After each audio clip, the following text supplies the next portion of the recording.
আমবাসা থানার অন্তর্গত উপনগর নাকা চেকিং পয়েন্টে গাঁজাসহ আটক গাঁজা বোঝাই গাড়ি। জানা যায় TR01AW0514 নম্বরের গাড়িটি আগরতলা থেকে আমবাসার দিকে যাওয়ার সময় আমবাসা বাজারে পুলিশ গাড়িটিকে দাঁড় করানোর জন্য সিগন্যাল দেয়, কিন্তু গাড়িটি পালিয়ে যায়। পরবর্তী সময়ে আমবাসা থানার অন্তর্গত উপনগর নাকা চেকিং পয়েন্টে পুনরায় গাড়িটিকে দাঁড় করানোর জন্য সিগন্যাল দেয় পুলিশ, কিন্তু গাড়িটি নাকা চেকিং পয়েন্টে ভেঙে রাস্তার পাশে গিয়ে দাঁড়ায়। সাথে সাথে পুলিশ গাড়িতে থাকা গাড়ির চালক ও সহচালককে আটক করে।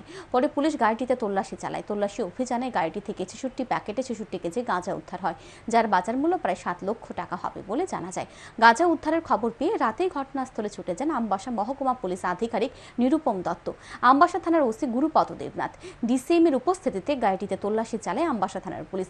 ধৃত গাড়ি চালকের নাম সুজিত মিয়া, বাড়ি আগরতলা জকহরি মোড়া, এবং সহচালকের নাম রুবেল মিয়া, বাড়ি সোনামুড়া তামসাবাড়ি এলাকায়। আমবাসা থানার ওসি গুরুপদ দেবনাথ জানান, ধৃত গাড়ি চালক ও সহচালকের বিরুদ্ধে NDPS অ্যাক্টে মামলা রুজু করা হয়েছে এবং এই গাড়িটাতে আমরা সার্চ করেছি। ইন্ডিপেন্ডেন্ট দুজন নিরপেক্ষ সাক্ষী, আমাদের ডিসিএম স্যার, এসডিপি স্যার এবং আমাদের যে থানার অফিসার বৃন্দদের মাধ্যমে করে আমরা টোটাল 66 প্যাকেট, প্রত্যেকটি প্যাকেট 1 কেজি করে টোটাল 66 কেজি আমাদের এই অপারেশনে আমরা উদ্ধার করেছি এবং এটা সিজ করেছি।